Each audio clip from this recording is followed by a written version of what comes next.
I believe we are just stewards of what we have. I understand our names on the gate out there, but we're stewards for a very short period of time. And I believe God's given me the chance to feed a great deal of people. I want to be the best we can be. I want to take care of this country the best I can take care of it. I want to leave it in a very good position. We also have a big responsibility to take care of the country, to take care of the livestock, to take care of the people.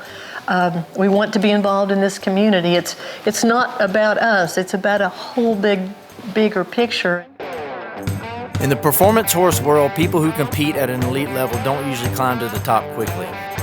Like most achievements in life, it takes years of dedication, a strong work ethic, and the right mindset to stick with the process and grind it out.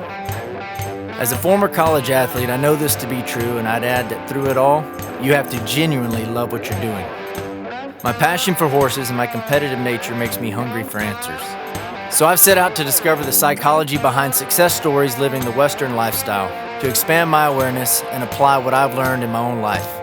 This journey of discovery will be uncomfortable for me, but the reward will be unmeasurable. I'm Mike Roberts, and this is the Converse Cowboy. Presented by Kerry Kelly Bits and Spurs and Schaefer Outfitter. On this episode, we make our final stop of the tour in Waurika, Oklahoma, to sit down with Terry Forst at the Stuart Ranch, the oldest family-owned ranch in Oklahoma. I can't express fully in this short intro the amount of respect I have for Terry. She's strong, independent, and determined. With her many accolades, Terry has been a pioneer for women, building a path for other females living the Western lifestyle in a predominantly male industry. Take a listen as she shares the why behind what she does and how she consistently overcomes adversity in life and on the ranch. Cool. All right, Miss Terry. Very grateful for your time, showing us around Stuart Ranch this morning. It was very cool to see the history behind it, to hear your stories, and just to see what you've done, over the past however long, that you've been operating Stuart Ranch. I know Stuart is the oldest family-owned ranch in Oklahoma. Started in 1868, right? Yes, and if I get any of these facts wrong, please correct me.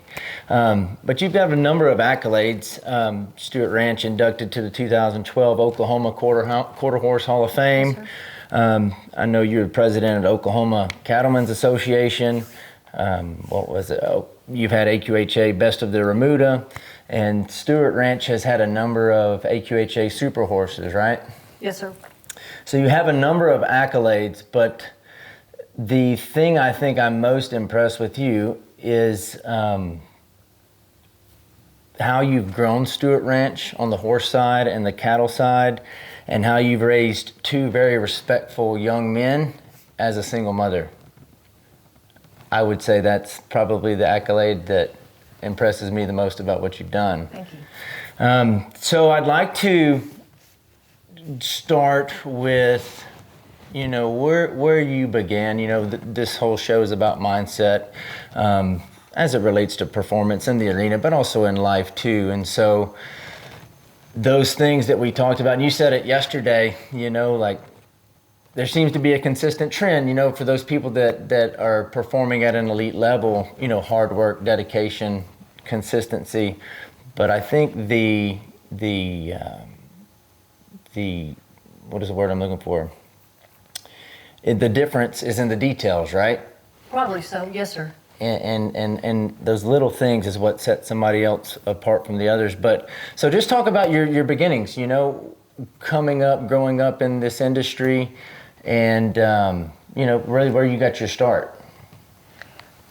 Well, I think probably just thinking back, we grew up on the ranch. My mother her father was a cow trader, and we grew up spending a lot of time in Caddo, Oklahoma, at the ranch over in eastern Oklahoma, and we were always horseback. And I remember having a little accident. My mother's story and my story differ a lot, but since I was 5 years old, I'm sure I knew more about it than she did.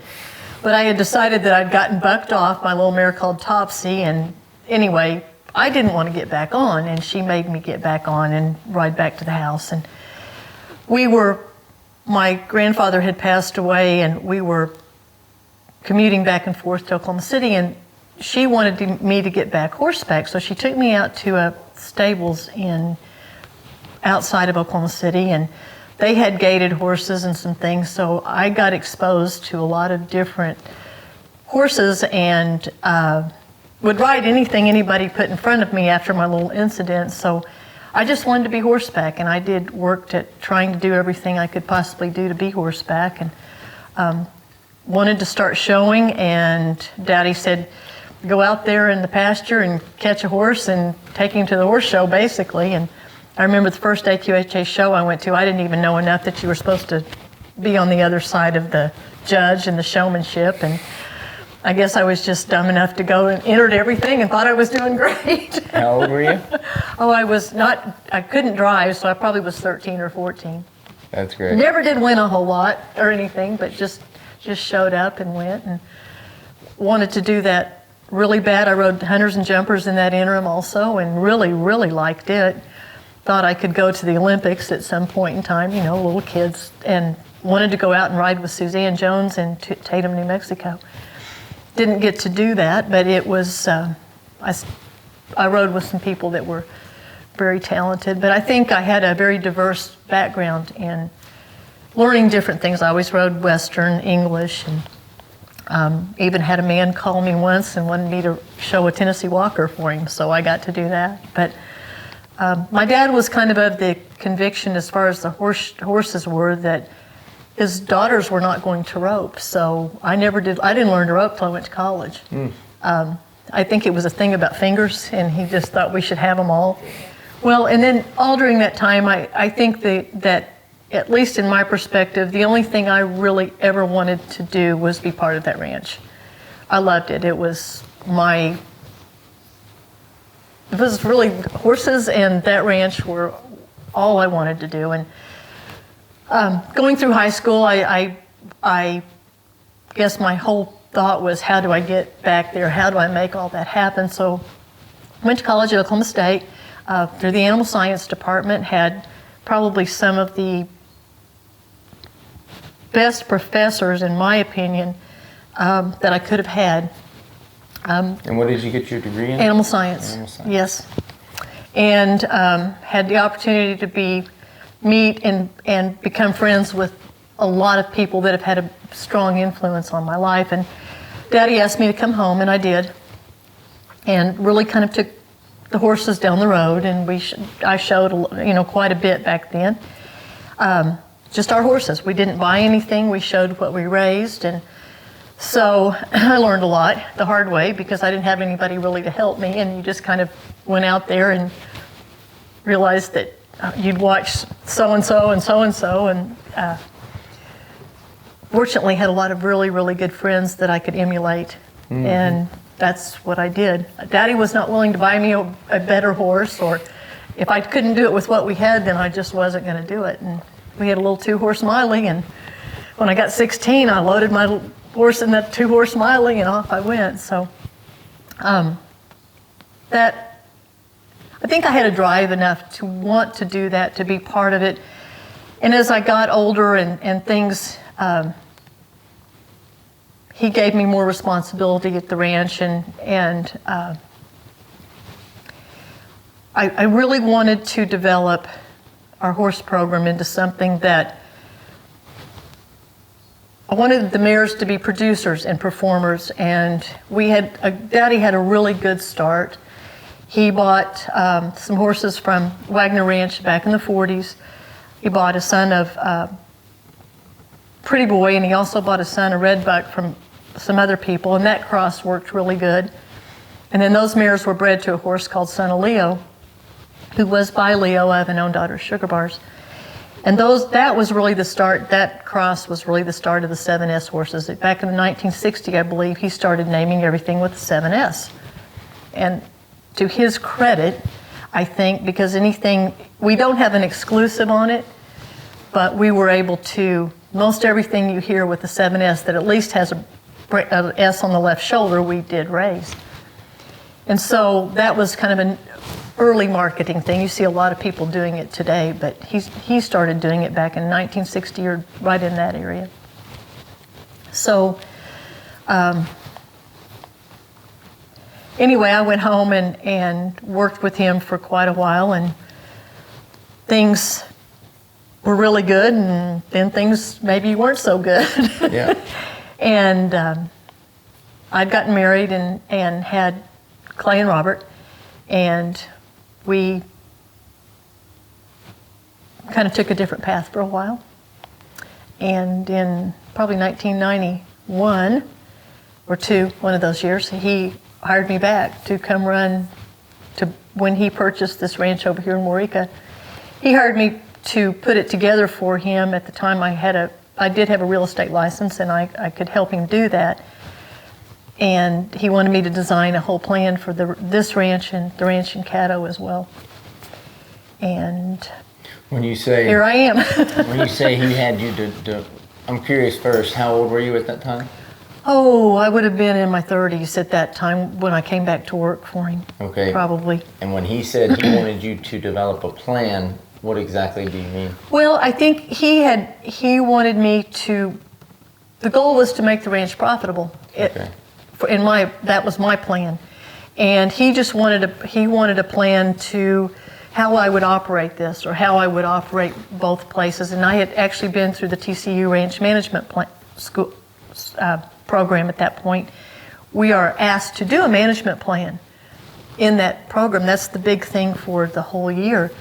And I took the ranch and decided I was going to do if I ever had the chance to operate it, this would be how I would do it. So I took a real life example and worked that into my management plan. So I was actually a little bit ahead. I didn't know about this place over here in Waurika, but I had Caddo all partitioned out, and Yeah. I knew exactly what I was going to do and what would work or what I thought would work. And I had enough hands-on experience from that ranch that I knew some things that I wanted to definitely change. We talked earlier about we had to haul water one year during a drought and didn't want to do that again. I wanted to find a way around that. I was totally opposed to feeding hay all winter, and that was an eastern Oklahoma given. Didn't want to do that. I wanted ways around that, and I went looking for specific answers to specific questions on if I could do this. How would I do that? If we were in this position again, how would I handle it? And so I tried to work through all those things before he approached me. In what way, you said you went looking for answers, in what way did you seek guidance or on your search for those answers? In several ways. I obviously had made very good connections at Oklahoma State University with the professors and even colleagues at school. I mean, we're still friends today. All the really good friends I had there. Specifically, I think as we go further, I think of John Merrill for one at TCU. I mean, there were people that were mentors to me.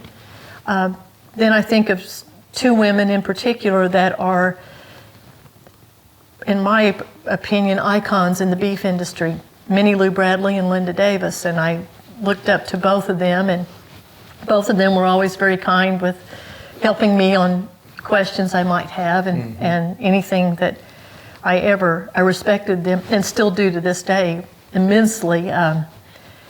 So I had a lot of very good role models, whether they really knew it or not, that I looked up to. So I sought help. Stan Parsons was kind of coming on. The intensive rotational grazing was kind of making its known, or becoming more known here in the United States. Alan Sabry had come from South Africa, Stan Parsons, some of those guys that had practiced it over in Africa were coming back to the United States, and it intrigued me. So I started looking for some different avenues to approach. Noble Foundation has always been a big help.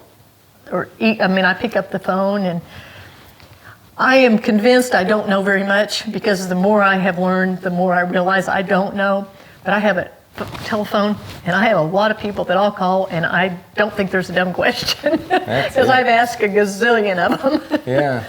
Just the other day I had I mean, I probably know the answer to it, but I want somebody else's take. And a lot of times, if I have an idea, I like for somebody else to, okay, we're going to just shoot all these ideas out. So let's just visit about it, and one of those will come back around, and you can fine tune it, and pretty soon you've got an idea that might work. We're working on trying to re-fence this operation. There are a lot of fences that are up that there's an opportunity to re-fence a situation and fence out problems. But we don't want to just dive into it. We really want to think about it. Put a fence here. Now, what's the consequence if we put it here? I don't want any water gaps. I don't want this. I don't want any erosion areas. How do we, if you had the chance to redo it, what would you do? So we as an operation take that kind of look towards things. Yeah, I love that take, and I'm a lot the same way, reaching out to people, and by doing that, it will either validate what you already think, or maybe what you already know, or it may present an idea that you haven't thought about, or maybe spin it in a different way. And so I'm the same way. I'm constantly reaching out in search for answers, and just to kind of brainstorm and bounce ideas back and forth. And that's why I talk about it. I've talked about it all week in these shows. It's so important to surround yourself with the right people. Absolutely. In that circle. I'm curious, who have been some of the most influential people in your life, as far as the Stuart Ranch goes? I don't even know where to start. I know that sounds, obviously we've been blessed to have a lot of good people work with us. I think you always look for people that complement your outfit. You don't look for people that, I think everybody has assets. I can't do a lot of things that men can do. I'm not physically capable of doing. I think I can sometimes, but I know there's limitations. But I don't ever want to be a person that is not willing to do anything. I would not ever ask anybody to do anything I was not willing to do myself, although I might not be able to do it as well. So you find people that can do those things that you don't do as well, that are better at that. And so that's what I mean by complimenting, and I think a lot of people that we've had the opportunity to work with we've tried to seek those people. And then obviously outside here, as I mentioned before, John Merrill had a big impact on me, because one thing I'll never forget, he made the comment about a drought plan. Stress during school, always have a drought plan. Well, if I hadn't had one in 2011, we'd been in trouble. And I had one. I knew what I was going to do. There were a lot of nights I cried because I didn't want to have to do what I was fixing to have to do. And Mary Lou Bradley happened to show up one day, and she said, "Terry, sometimes you just have to make a decision and do it. Whether it's right, whether it's wrong, you got to go." And that was more about selling some cows I didn't really want to sell, but I couldn't keep them. And as I shared with you all earlier today, this ranch is surface water dependent. We have no well water. We actually looked for water, because there's a lot of home places you see, and so there has to be water. Well, there is. The recharge on it is very, very slow, 4 gallons a minute. I mean, it's not to water livestock. Small home places a long time ago could get by with that kind of water. If you get down further, you get into salt water that's too salty to drink. So we virtually are in just gift from God water. So that we've learned how to manage around that, and I think I could go through. I think the other thing that I would like to say about that is it seemed like there were always the right people at the right time for what we needed. And I don't know that I can always pinpoint who that person was or what that person did. And it may have been something we learned not to do as much as something we learned to do. So I think that's a good point, though. Just having those people around and being open-minded to it. Important. Instead of thinking you know everything and being closed off. you know, I know you're big on having a plan, you know, and so. We try to, we're down to or maybe down to X, Y, and Z by the time it's all over, but we try to be flexible.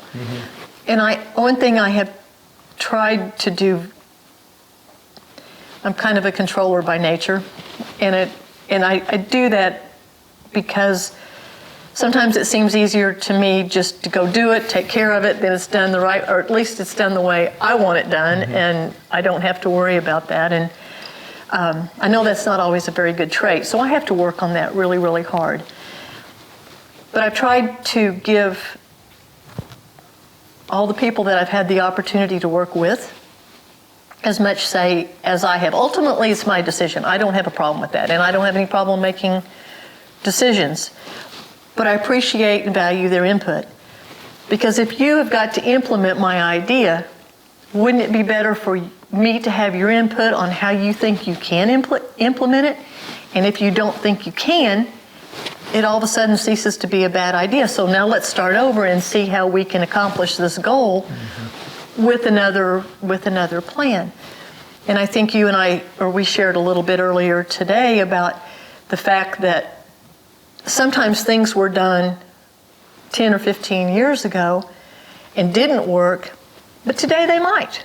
So respecting everybody's opinion and valuing what their input is, especially the people that have to implement the ideas you have, I think is real important. At least it is for me. Yeah. And I hope I do a good job doing that.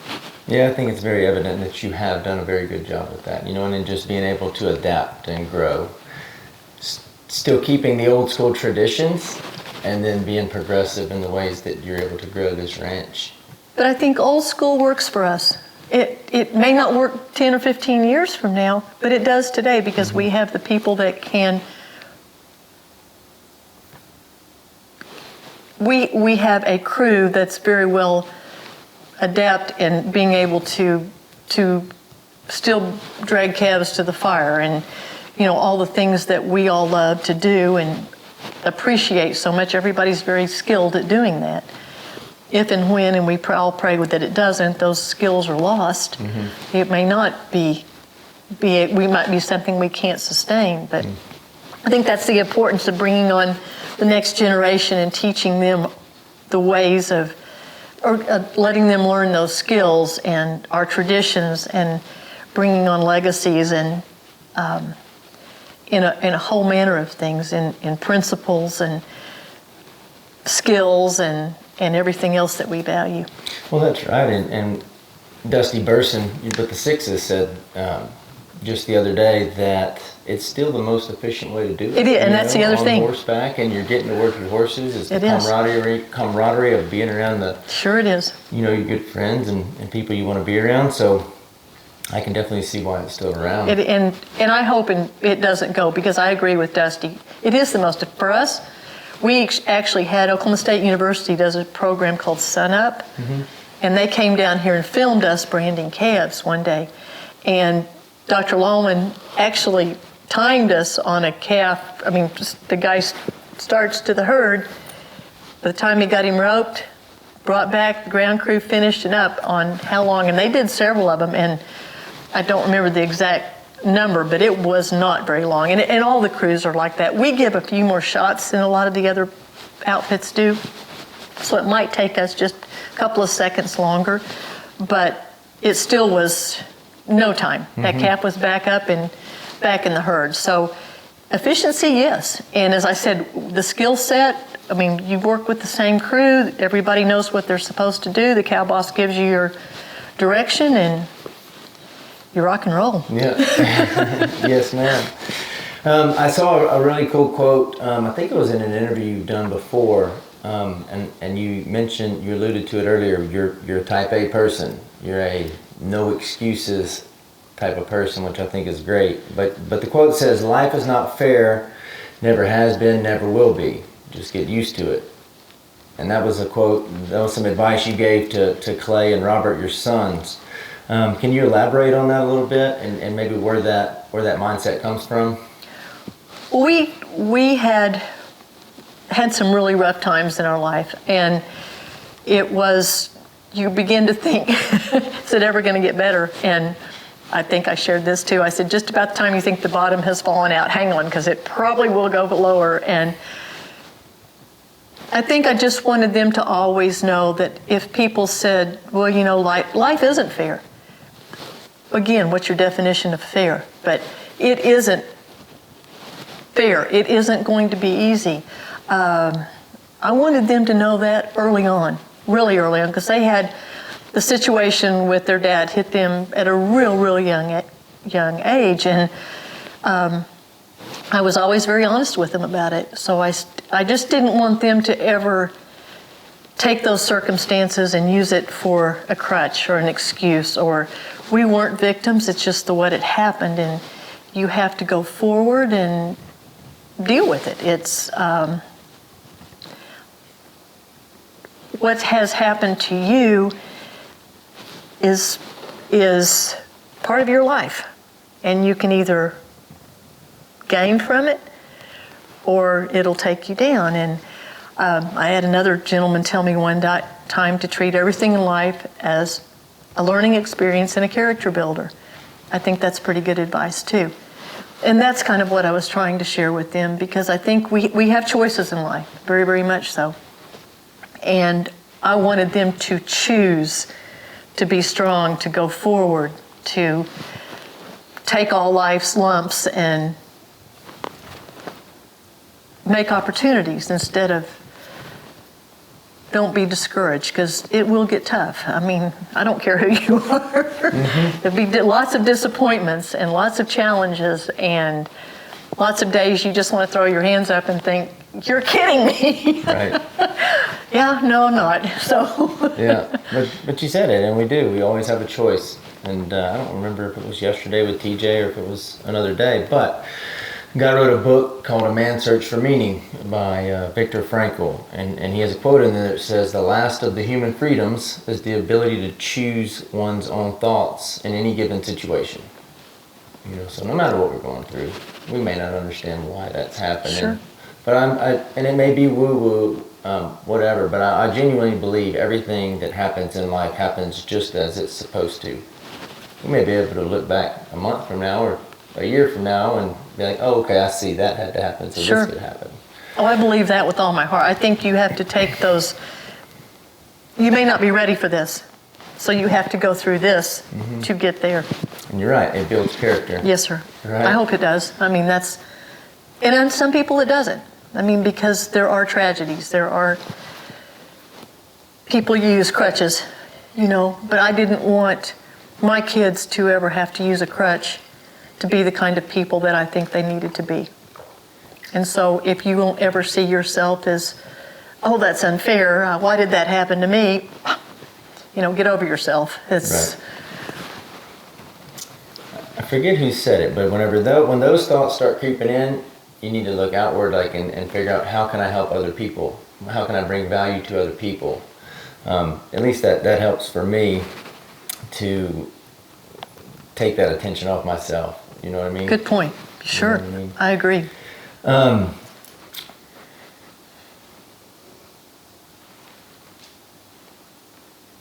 was going to save this question, but I'll go ahead and get into it now.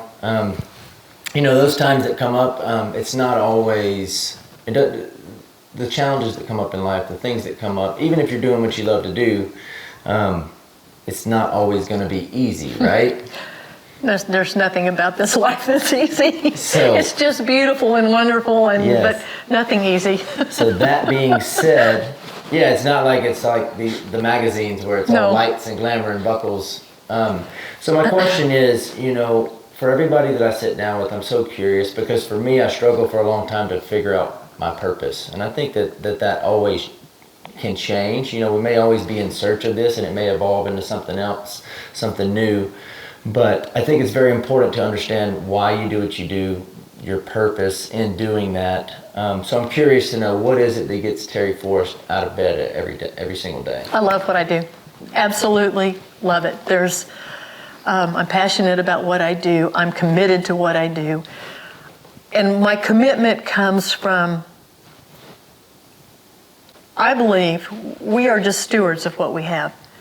I understand our names on the gate out there, but we're stewards for a very short period of time. And I believe God's given me the chance to feed a great deal of people.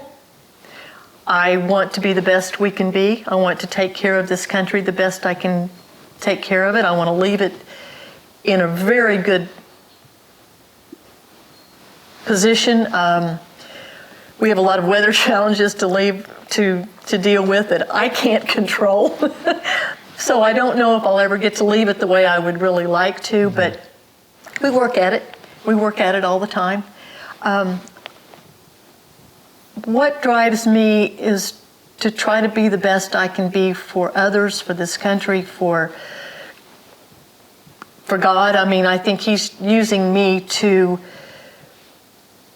feed people. And I think there's some of us that we are blessed to get to do that. But we also have a big responsibility to take care of the country, to take care of the livestock, to take care of the people.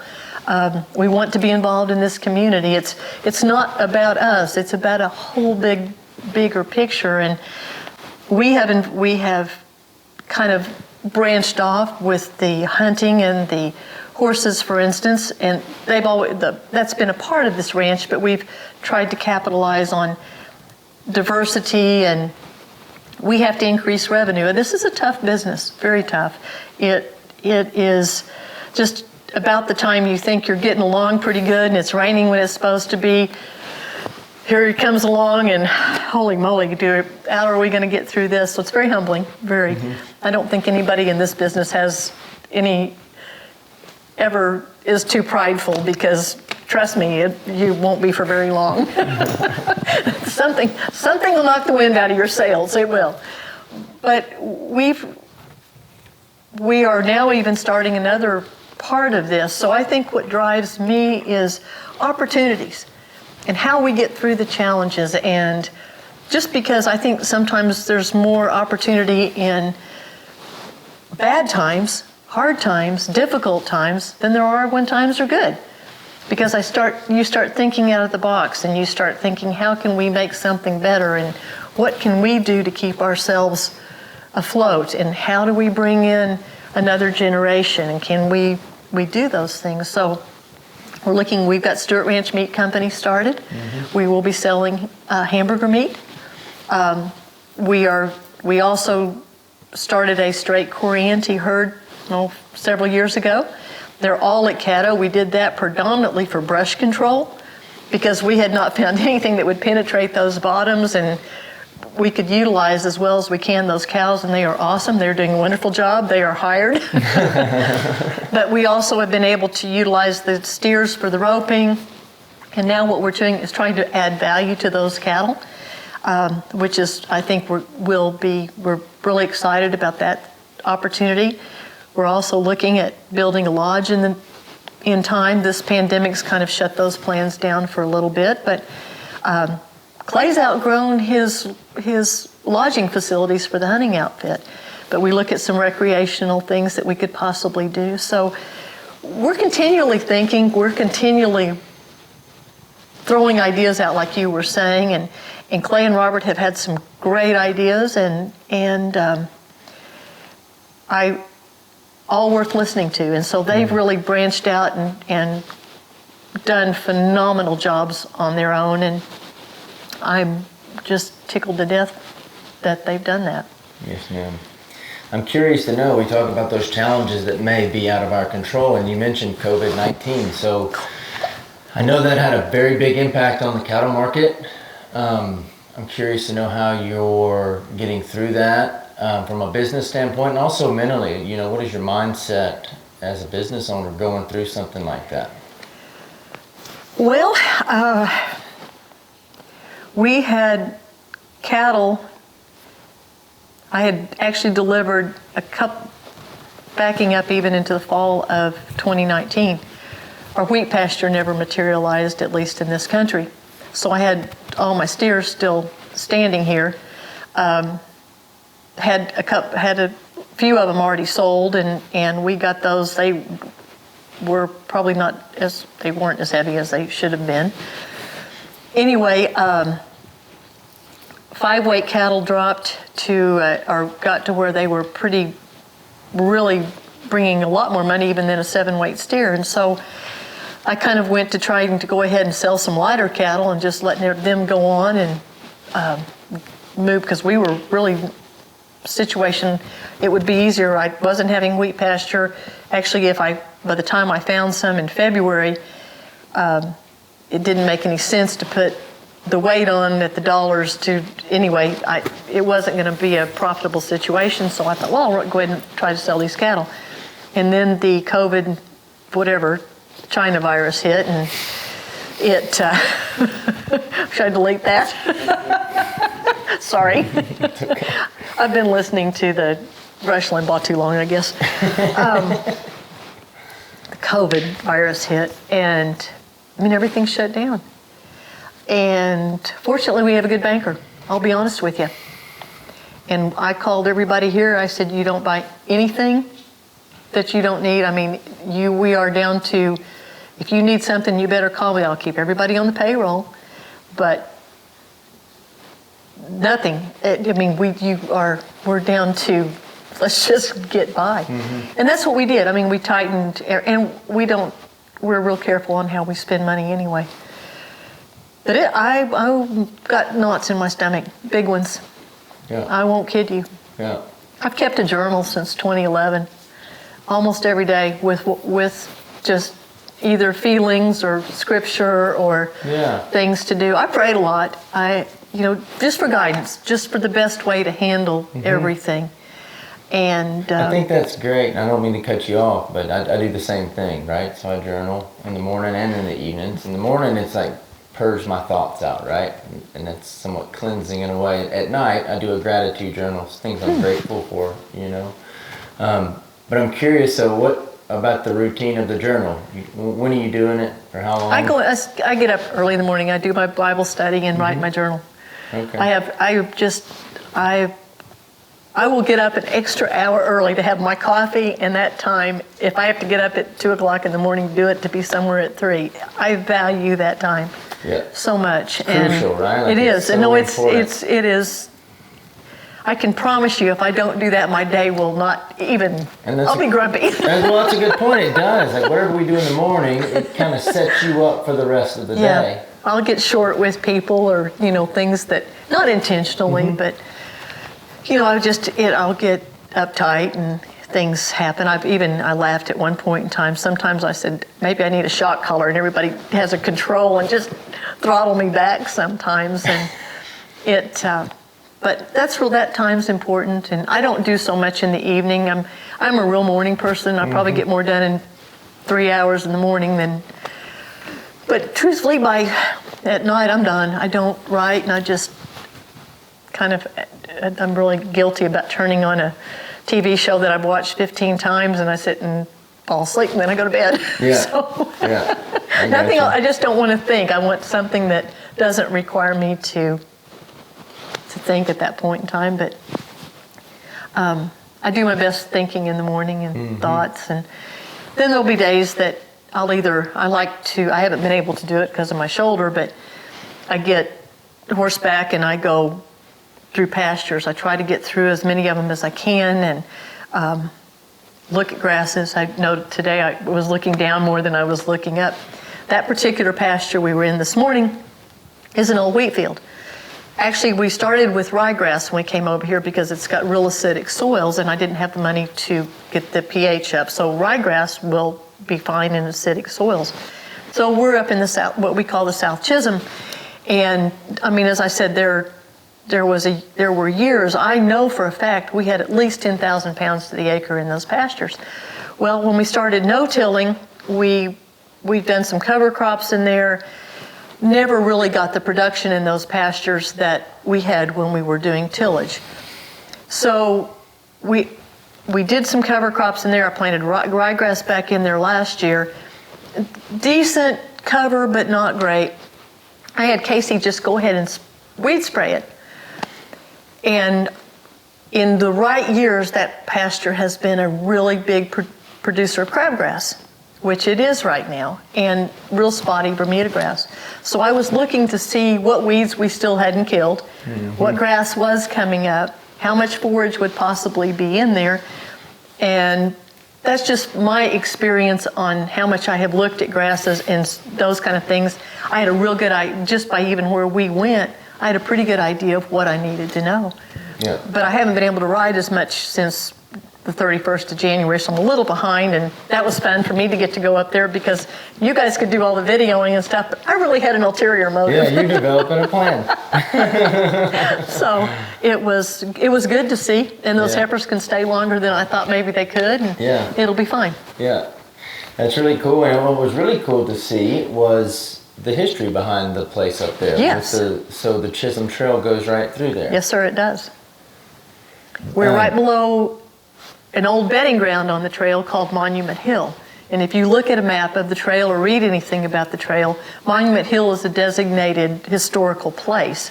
And it is, it's just a big flat hill, but the cattle all crossed at Red River Station, and then as they meandered up the trail, they would regroup before they went north.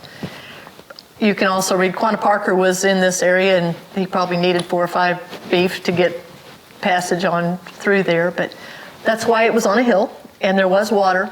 That Mud Creek runs right along there to just to the east of that hill, so there would have been water. Anyway, that's really cool, and you're much more of a history buff than I am, but it was cool to read the monument where it said there were millions of longhorns that went through that. millions. I had no idea it was that many. Yes, they were, and I've read a lot. I still can't probably give you all the specifics. So there's been some wonderful books written on it, but people have a little bit of a misconception that several years ago, there was a group of people that wanted to designate the Chisholm Trail as a National Historic Trail, which sounds like it might be a good deal, but it isn't, and I won't go into the politics of it. Unless it's on your land. Well, and nobody was notified but the museums, and it was not good. Anyway, there was a big group of us that fought it, and fought it hard. A lot of property rights were involved in it, but the other question we had to ask was, how big is this trail going to be? Because if you're coming up behind me, or the same time I am, or if you've got your own herd of cattle, unless you wait 30 or 60 days to come up, I'm pretty sure the grass is going to have been not as good, and you might want to move over a mile or two and come up that way, or you're going to go to water a little quicker. I mean, granted, the trail is within a certain parameter, but it may be several miles wide right there, correct? So how wide are we going to get this trail, you know? And when they go up the hill, there's probably a certain area they go up. Just by the looks of that ditch that's there, they went up on that side of the hill. But still, where are we going to draw the line? Are we going to go clear to Waurika? So there got to be a lot of questions on that once you start taking property out and putting it into a national monument or trail, and Monument Hill was going to be designated a national monument on part of that. So now do we not get to use that? So there are a lot of big questions on that. It was a pretty big deal, to be honest with you, and I probably don't need to go into detail here. No, that's fine. I'm curious too. So you've had quite a bit of success in the show pen. Can you tell me what is the success that you're most proud of in the arena? It took me a long time to get there, for one. I questioned whether I was even supposed to do that a lot of times, because it seems like... What makes you say that? Well, at one point in time, I had 2 really good mares, cow horse mares. Paris Wixon let me lease a mare from her, and then I had a mare I'd raised that I roped on and showed in the cow horse, and I felt like it was the coolest thing in the world. I loaded those 2 mares in the trailer, and I just thought I could beat anybody. It was just perfect. And then one mare colicked, real high twist. She died on the operating table, and I still had my other mare, which was fine, and then I lost her in 2011. So, but just little things like that kept I roped for a while, and I'd get qualified 2 mares for the AQHA World Show, and I was out here practicing before I was supposed to go the next morning, and my head horse, I really don't know exactly what happened, because the time I got up, had been knocked out, and he rolled over the top of me, broke. My clavicle went through my skin, and I was bound determined I was going to the World Show the next day. I got up going, no, I went to the hospital. Anyway, so just little things like that. Then I broke an ankle right before the horse fell on me going down the fence, and you get to wonder, am I supposed to be doing this? Right. This horse show thing? I did real good the first snaffle bit futurity I went to. I was 3rd in the amateur and made the open finals, and but I didn't do. So I had some success, enough success that kind of kept me going back. My brown mare and I ended up being reserve, tied for reserve champion non-pro bridle when the NRCHA World Show was in Stephenville. So that was really cool. I was thrilled. So I just want enough to kind of keep me interested and keep me going. But my big highlight was when was at the Snapple Bit Futurity in 20. I have to look what year that was. 2015. Yes. Okay, in 2015. Say that again. My big highlight. My big highlight was at the Snaffle Bit Futurity in 2015. And the mare we raised, 7S Indian Maid, we call her Gypsy, and I were reserve champion in the non-pro. We won the intermediate and we won the novice. And Gypsy was an incredible fence horse. She stops harder, super stopping mare. But she had this little trick in the middle of the pen where her lead changes would, if you didn't get her, she would actually she would break gate and drag a lead. So you would get nailed twice, and she did it in the prelims. So I had this horrible mental block. It is still a demon that chases me to this day. The lead changes terrify me. I shouldn't say that. I'm supposed to take a whole different attitude on that. But that's real, right? So it was. It has battled. I have. have battled with that mare because and typically every time I'm pretty sure she's going to do it, yep, she does. So, or she did. I haven't shown her in a long time, but anyway. Boyd Rice gave me a little piece of advice before I went into that. I don't know if I can say it on camera, but Sure. He said, when you get to the middling, just get the out of her. And if she drags it, that's a whole lot less than if she breaks gate. So basically I did, and she stopped like a million, but just nailed her stops, and everything was good, and had a great fence run, and we ended up in good shape. And probably no one is more surprised than me, but we worked hard that summer, really hard. We used those, Robert fortunately trained her for me, and he was not crazy about her. It was a lot of things that probably worked up against us, but she was so talented. So it was a good thing, and I won a little bit more on her. I showed her in the Hackamore, and she was really good in the Hackamore. 9 times out of 10, we'd be so big in the fence, and a little bobble in the lead change would get us from it winning anything big. Right. Showed her in the Hackamore, or her last year in the Hackamore. Terry had a senior moment in the prelims. Kind of forgot the pattern. Oh no. Anyway, by whatever reason, I made it back to the finals. There was several other people that had done something even worse, and I got in. And I said, forget that. So we had an awesome reining run that I spent some time in the pen that morning. Nobody was there. It was perfect.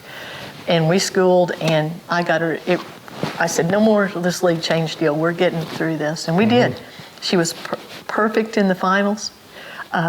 Really I think we were maybe just 1 point under. Miles Brown won it that year, and we were right there with Miles on the reining part, making a really good fence run. I don't know if I would have beaten Miles that day, but making a good fence, circling the cattle to our last circle, she slipped and bam. Oh no. Yeah, I went off. It was done. So we didn't get a fence run. The guy that went right after me fell in the same spot too. So there was a piece of ground in there that was slick, apparently. Yeah. And we both just happened to hit it. It's horse showing, not a big deal. But the fact that I made my reining run, and we could have probably been, we might have been second next to Miles. I don't know that we could have beat him, but we would have been really good. So that was the last time I showed her. So, but I got through the lead change. That's all that matters. You think and we were okay, both her and I both. You think those horses feel that sometimes? Like you said, you were determined, like you had your mind made up, you're confident. Do you think they feel that confidence as you're riding them? I think she finally decided that we were going to do this together. Robert had actually even shown her, and she did it to him. I mean, it wasn't just me. She would pull, and I've seen it was, she was evil in the middle. She really wasn't, but she had my number and his too. And honestly, was so good at it, you almost didn't even feel that she ever broke gait. It's really kind of hard to describe, but she was a master at what she did there. Yeah. So she just liked cow horse better than reining. Yeah. Oh, and a fence horse, you just drop your hand. She's there and can run. This mare can run and drag her rear end. Yeah, that was a mare I rode this morning, and so she's my, if I have to go do something, I just go catch her. Yeah. She's got a lot of guts, and she's gritty, and she and I like each other. We're both grumpy sometimes. So I'm curious about breeding, right? So I look at bloodlines, and I try to study these things, and I get cross-eyed most of the time as the more I learn, I feel like the more I don't know. But we looked at the mares today, the mares out here behind your house, and you can just feel the passion that you have for those horses and for the breeding process and pairing those up with what stud and everything that goes into it. Can you tell me what you've learned the most throughout breeding those mares throughout the years? I've made a lot of mistakes. And it doesn't always work. It's a big gamble. It really is. I don't know I know what I strive to do. Don't always get that done. And I don't breed anything that I don't think I'll get there, but it doesn't always work. I have one thing I shared earlier, probably first and foremost, I look at stallions that have really good mothers that have performed, but more importantly, produced. Because just because they perform does not necessarily mean that they'll be a producer, either a stallion or a mare. So I like those mares that have been consistent producers. I can't breed to all the stallions that have those illustrious mothers because I can't afford it. So I've been looking for young horses coming up that have really good mothers that really haven't been proven yet. And I will gamble on them. And a lot of those stallion owners at that point in time are happy to have somebody that says, well, if I breed 10 mares, may I get a little bit better deal? Or could I get, no is an acceptable answer, but I always ask. and everybody's been so kind to help work with me. When you have 35, 40 mares that you're going to breed outside, that's a pretty big ticket. So I have to kind of shop a little bit. I pretty much know what I'm looking for and what I would like to do. I've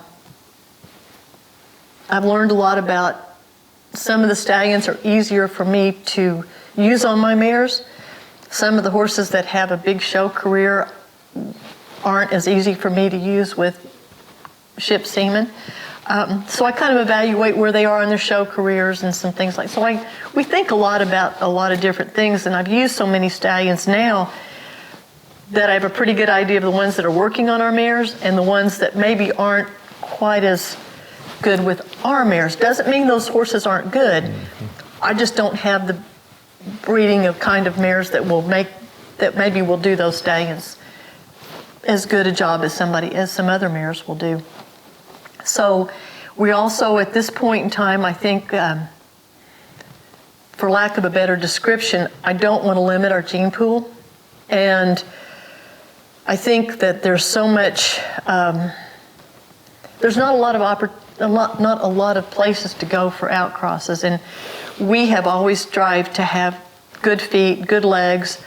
My joke is I want to keep the vets out of business, not seriously, because most of them are such good friends of mine, but I mean, I want sound horses. I want horses that don't require a lot of maintenance, that are able to stand up to the rigors of a job, whatever that may be. And granted, I know training for cow horse or cutting, they're going to have some maintenance. I'm not saying that, but I want them to basically go into it with being structurally sound. I had a thing about good heads. Our horses have always been really good headed, and I'd like to keep that. And so that's something I like, good backs.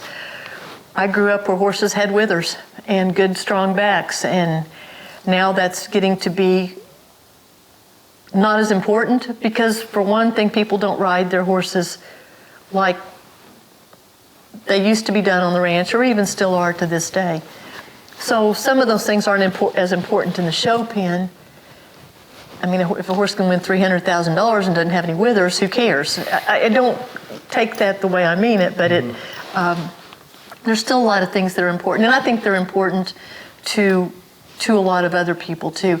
One thing that I talk about is milking ability and fertility in our mares. I'll tell you, kind of share a funny story. I had a couple here that was going through the broodmare band, and they said, well, who are the mothers of these colts? Dumb me looked at them and said, what do you mean? And they said, well, what are the mothers of these colts? The mare that's standing next to them? These aren't recipient mares? Or I mean, that was kind of the thought process, because where they'd come from, all their good mares were recips. No, my good mares are going to be out here. It kind of sounds like, well, these mares don't look very good, but that was kind of the point, was my mares have to raise their colts, because we have mares that milk good, we have mares that get in foal, and I think we've lost fertility and milking ability possibly in some of these mares, because they aren't ever given that opportunity to see whether they can or can't. And my experience with the few recipient mares I've had that have just been out there has not been good.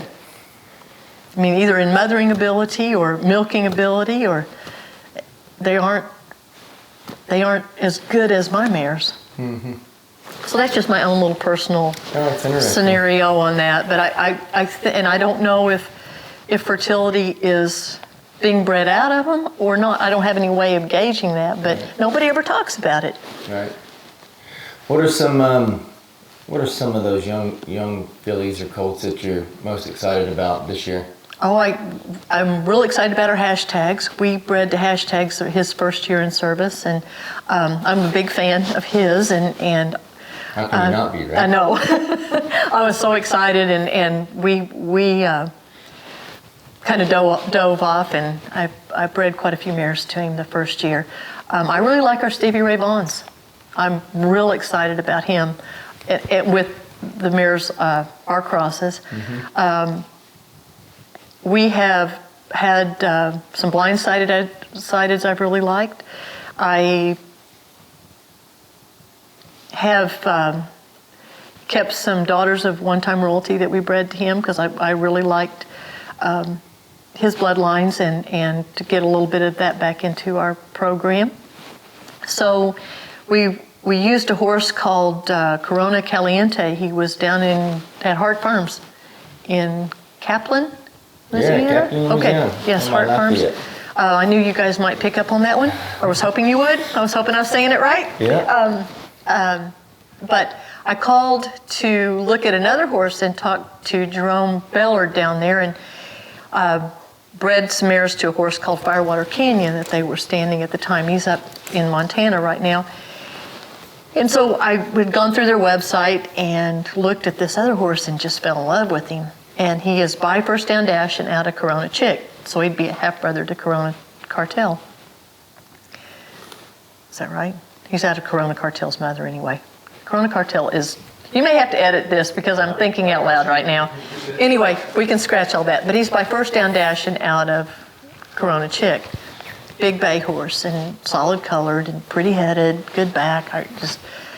And I said, well, what about this horse? And so he offered me a really good opportunity on, well, it was on 10 mares. I said, yeah, I'll take it. And he said, this is really interesting because Jim Brinkman had just called, or he'd just gotten off the, not maybe that day, but he said, and Jim was breeding a big boatload of mares to him. And he said, what's the deal with all these ranchers looking for this horse? I really like the colts and really like we've got some geldings that we really, really like. I'm going to keep 4 fillies and they'll go back in the broodmare band.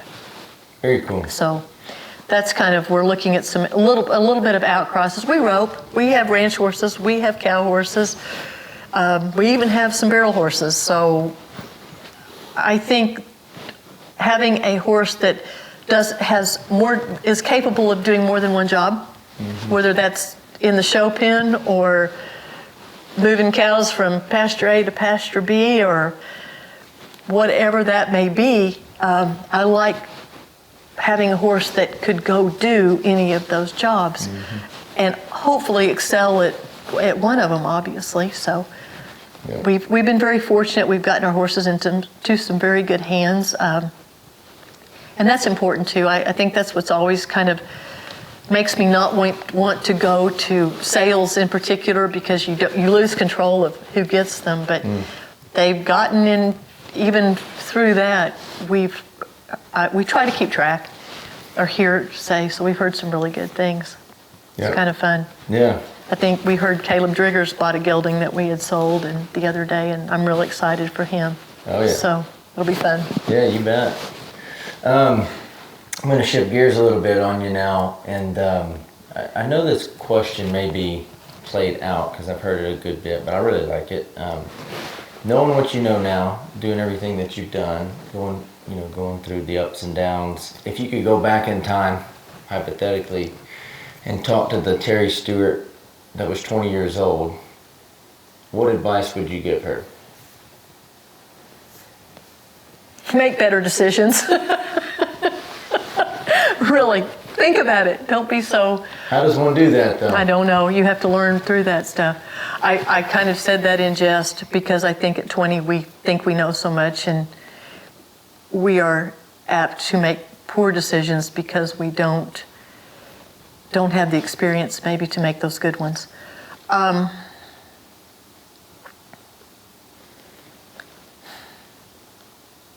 What would I tell her?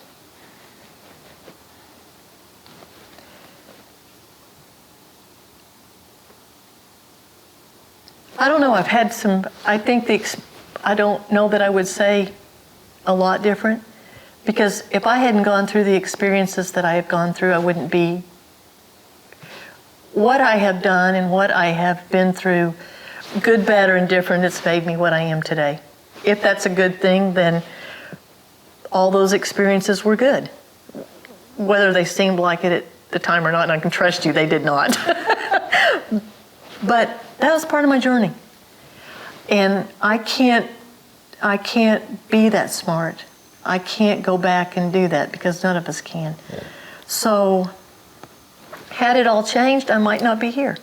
Had I made a different choice, I may be appraising real estate in Utah. I mean, I had to go to school in Utah, Salt Lake City. That's why I said that. I had to go to a class up there. But I think everything happened to lead me to where I am today. And I think the fact that I never gave up on the dream that this is what I wanted to do, whether my daddy wanted me to do it or not, was immaterial. And we got into some battles. I don't like that, but both of us learned out of it. And so, it seemed bad at the time. But had that not happened and we both evolved through it, it may have been, maybe I wouldn't have appreciated where I am today. Maybe, I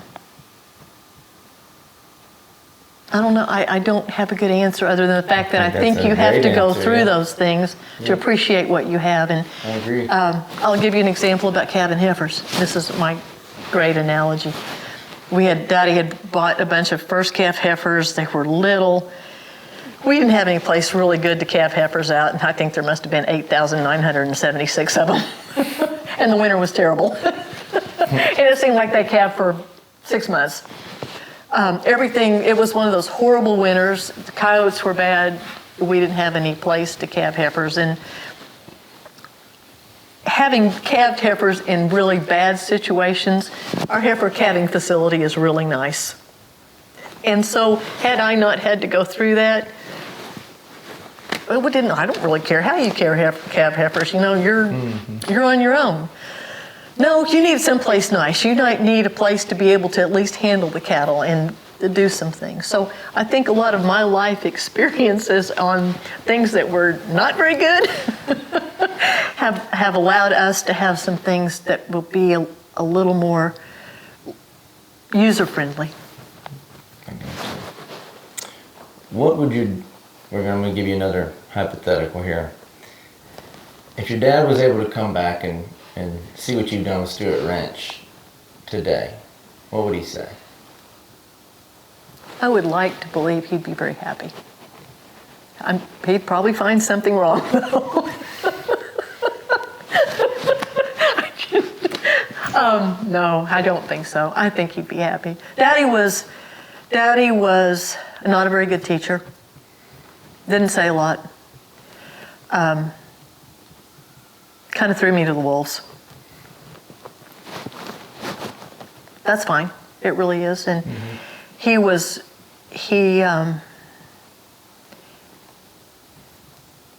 taught me a lot that he didn't know he taught me. And good, bad, or indifferent. But I learned a lot from him. And as I said, some of it was what not to do. Yeah. But that being said, I think he'd be real happy. I think he would be, Daddy could get real sentimental. And I think the fact that we have carried on his legacy, his mother's legacy, and I've always said I stand on a lot of shoulders. There's no doubt in my mind. There were a lot of people that got me here today before I was ever even born. So, and I think my children and their children, I think the respect they have for our legacy would make him really proud. Yeah.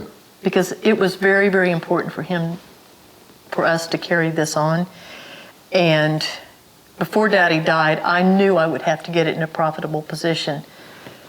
And that was part of my deal with him early on, is we had to make it profitable. We had to make it stand alone. Or when he was gone, it would disintegrate. And it hasn't, and that's good. Well, that's a testament. That's a testament to your plan, right? That you put in place, and I had a lot of good help. well, that's part of it. Yeah. And that goes back to being willing to suppress the ego enough to say, "I do need help." I have no ego, by the way. Yeah, and that's very evident. But that's very evident. But my point is that it's important. That's why it is so important to have those people around us to lean on and to be able to delegate. Sure. Absolutely. And we've been blessed. And we've had like I mentioned, Miss Jana's been with us over 30 years. So I think loyalty is important for all of us. I mean, the people that are loyal to you, you need to be loyal to them. And I hope that we always are. Yeah. To each of us, What we talk about being able to grow and change and adapt to the ways of the world. In the last 5 years, what's a new habit, maybe a new belief that's had the most impact on your life in a positive way?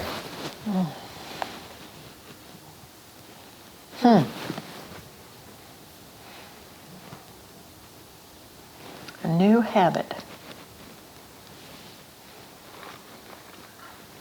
That's a tough one. I'm not sure. I don't know.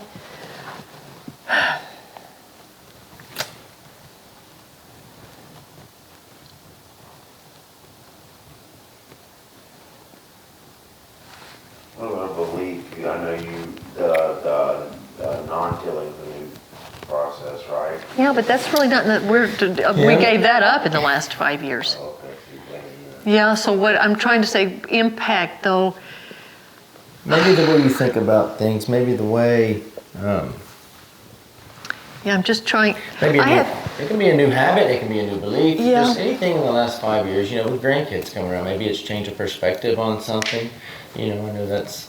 No, I think that maybe where you're headed and what I would like to say is we have worked the fencing, the new tanks, for this ranch, we kind of have an overall restructuring of the way we will move cattle, of our rotations, of how that will all work. It's still on paper because we don't have the funds right now to implement a lot of it. A lot of the brush management, range management, and how that will be implemented will actually be simpler once we get this thing. And I've got a 5-year plan that I have given to the bank, and as a matter of fact, it's on paper. It's already changed about 3 times since I gave it to them because no, we want to tweak it here. This will put a halt to that for a little while, this panic thing we're going through. And that's fine. I mean, it gives us more time to think about it and to make better decisions. But that's something I really want to do. I really want to implement this. I really want to get this plan because I think it will, I firmly believe it will make things simpler in a lot of ways. I think as we go forward, we're going to have to look at labor issues. I don't know that we will always be able to sustain a big labor force. So if we can let, John Merrill, one of my favorite comments was, let the cattle work for you. I want to figure out ways to make that happen, where our feed bill isn't so big in the winter, to decrease cost, increase revenue, but the word sustainable gets thrown around and I detest it. I won't make any bones about that because I don't like the way it's used. First place, we cannot be sustainable if we don't make a profit. We're in a business. That's the way it works. We have bills to pay. And so if we use the word sustainable, I hope that means that our land is getting better, our soil's getting better, our cattle are flourishing, and if we can do that with less labor, with less feed, with less inputs, then that's something I'd like to do. So habit, I don't know, but dream, goal that is fully realizable. As I said, it just takes money. And I did plant a tree out here. It was supposed to grow $1,000 bills. Don't know what happened. I forgot to water it apparently because it's not growing. Hook that thing up on an automatic drip. I'm sorry. Should I not have said that? That's great. That's great. But it's what you've always done, though, right? I mean, it's just another step in the process of continuing to build the legacy of the Stuart Ranch, Yes. right? I mean, it is my dream, my goal, which it had to have been from the great-great-grandfather that settled in Boggy Depot, for us to be a family and to stay together and do what we do best, and that's provide food for this country and the world. And we love what we do. We are honored, blessed to get to do that. And I don't know that I've got to mention this, but I think that our faith and a strong faith gets us through all this. And so I think that if God can use me to help convey that to a bigger group of people, I'm proud to do that. And So maybe that's my new habit, or what I look to do is stand up for our faith, our family, and our country. You know, I'd like to talk about something. Everybody's good at different things, right? So we fit in, and what one person may be good at, another may not be good at. Or I want you to talk about. Well, let me back up. I'm not going to ask that question. I would like to know. You know, you're on, or the Stuart Ranch is now on their 7th generation, right? And so what is the legacy that you want to leave behind for not only that generation, but the one after them and the one after them? Legacy. I think that I would like for all of them to understand is to appreciate the past. I think to go forward, you have to appreciate where you come from. You have to appreciate what people have done to get you to this place, the sacrifices that were made, the dreams that were either realized or not realized. But it's what I said, there were so many people that have come before us that everybody added something to the story. And so they have to appreciate the past and learn from it, learn from the mistakes, because we've all made them. And maybe they make them again, but make them in a different way. Maybe don't make the same ones. Learn from what others have done and learn from their success. I think those are not only to appreciate, but to learn. So they have to know their history. They have to know what was given and what was done. And I think that once they understand that legacy, then they can build on it. And I think what I want them to do is build. Robert and Lauren and I kind of got into a little bit of my creation. I grew up in the big house in Caddo, and my memories there are nothing short of the most wonderful, happy times. Nothing ever went wrong. The doors, was not air conditioned when I was a little girl, and my grandmother grew the most wonderful flowers in the world, and I can smell the house and feel the breeze coming through it, and I've got this ideal remembrance of this house. Everything, my family was all there all the time, and we had Thanksgiving, and it was wonderful. Well, that's probably not really true, and I wanted to put that house back the way it was. And you have to understand that, you know, most of the beds were single or double. I mean, it was a whole different world. And they wanted to live in the house, but they wanted to fix it up.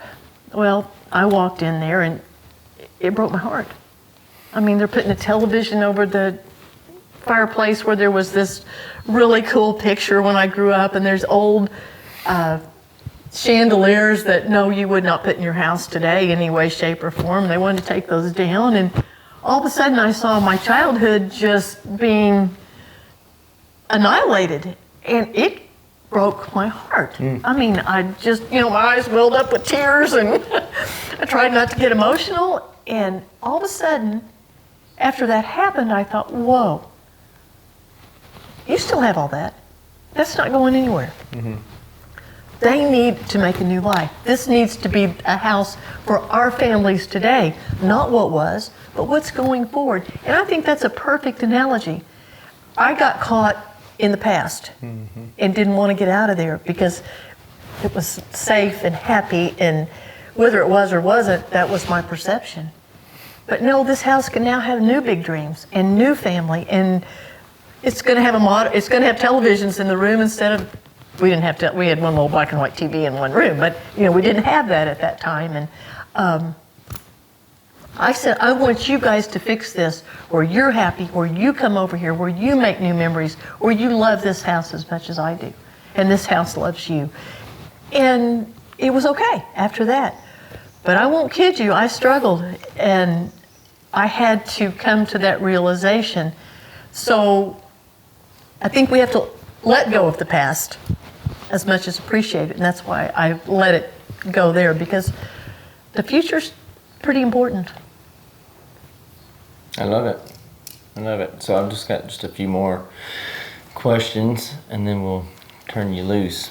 But I started making my list of people to interview and sit down with, and I realized I did not have that many females. I didn't have that many women, and I was like, this is not good. Like I want to pick the brains of the females in this industry, living the Western lifestyle, and I would say you are somewhat of a pioneer, right? For not only a female but a single mother to do what you're doing and to run this ranch and to do it successfully for as long as you've done it is nothing short of just amazing, right? And so I'm just curious as to how. I mean, I don't know. I'd love to articulate it in another way, but how the hell have you done it? I am too cotton-picking hard-headed not to. And that's a good point, because you are a very sweet lady, but I know underneath that sweetness there's this layer of toughness, right? I'm not really sure. I just was not going to let anybody tell me I can't. And I don't mean it that way. But I've never seen myself in a gender role, first and foremost. This was not about me being a female. If I can't do the job, I don't need to be in it, period. Male, female, it does not matter. I grew up where it wasn't okay for me to be as good as you. Being a male, I had to be better than. No way. I mean, it wasn't going to work, because average or mediocre or just as good as somebody, you were a girl.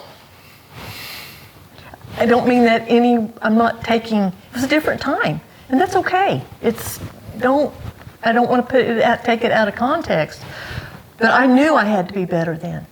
I mean, I knew I had to work harder. I had to prove myself, and I had to earn your respect. Because if I didn't have the respect of the men I worked with, I was going nowhere. So I was bound and determined I could outwork anybody. I don't know if I could or couldn't, but I darn sure tried. And I knew I had some big footsteps to fill in. I knew the men that had been president of the Oklahoma Cattlemen's before I was there, and I mean, I still to this day don't even put myself in their league. So for me, I was willing to go the extra mile if that's what it took. And I hope it was okay, but I knew I couldn't stumble. There was no place for that. And so I worked really, really hard to make myself as knowledgeable and at least willing to do something. Maybe I wasn't as good as somebody. I mean, I maybe can't rope as good as Robert or whatever it was. And I can darn sure fix fence, but maybe I hope you don't have to come back and redo it. But I was willing to do all that. I mean, I can clean stalls, I can cook, I can do whatever it takes, and I was never going to be, the days that the ice was coming down and, well, it'd be really nice to sit by the fire, we've got a bunch of yearlings in, I'm going with whoever goes. It's my job to be there. If nobody else does it, it is my job to be there.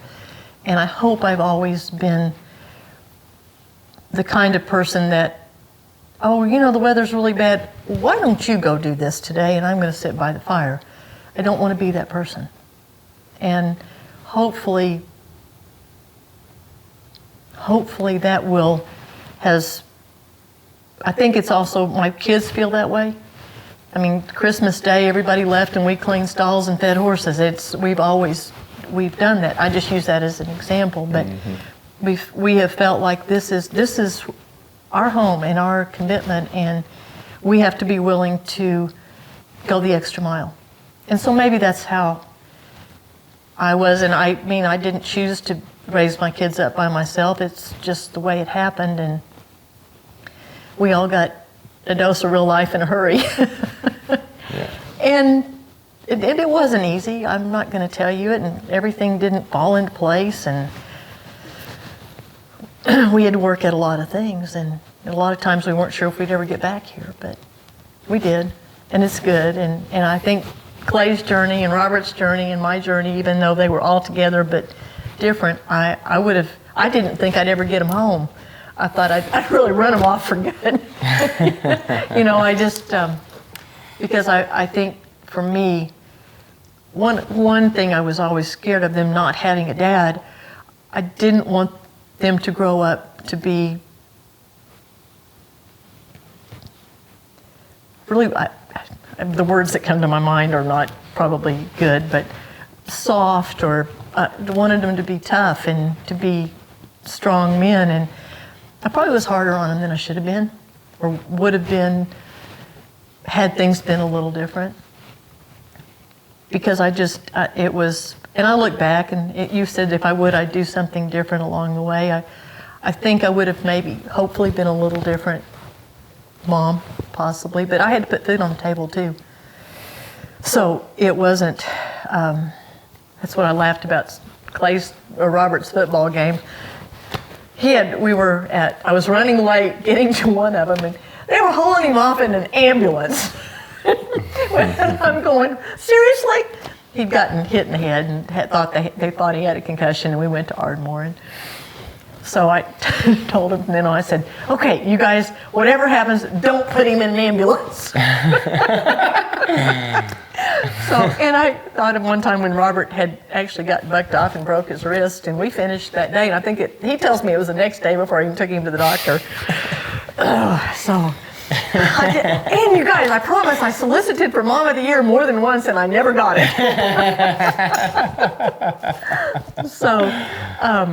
And I think one thing you have to also is you have to have a real good sense of humor and not take yourself so seriously. Mm-hmm. I think that's critical to life in general. And the harder things get hit, I think you just have to be able to step back and just sometimes smile and say, you know what, it's okay. The sun will come up every day. Yeah. All right, my last question, I ask everybody that comes on the show this. What is I'm gonna have to change this. What is Terry Stewart's definition of a cowboy and or cowgirl?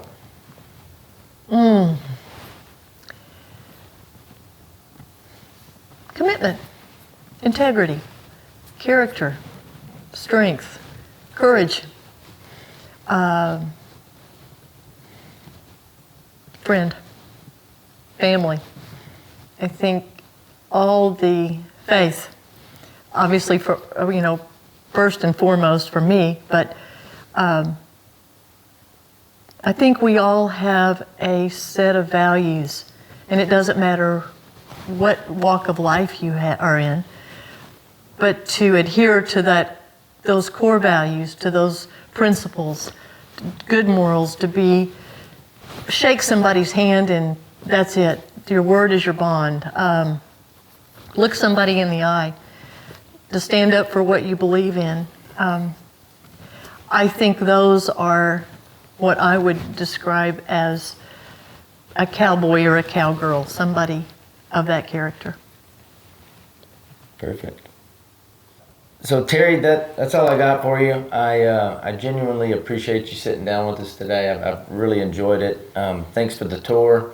I know we didn't get to see all of the ranch, but we got to see enough, and it's just beautiful out here. Thank you. Your horse program is great, and I look forward to seeing you get your shoulder better and getting back in the arena and start showing. So again, thank you. I really appreciate it, and I know time is our most valuable asset. And so for you to share that with us, I'm just grateful. We're honored that you all selected us and got to come up here. We've had fun. Thank you so much for being here. You bet. Leaving the Stuart Ranch, I gained a new perspective and outlook on life. I was grateful to have crossed paths with Terry Forst and for the opportunity to hear and share her story with you all. I was humbled by the Forst family's authenticity and hospitality during our stay, and feel I am a better person for having met them. Until next time, stay grateful, and remember, the journey is the destination.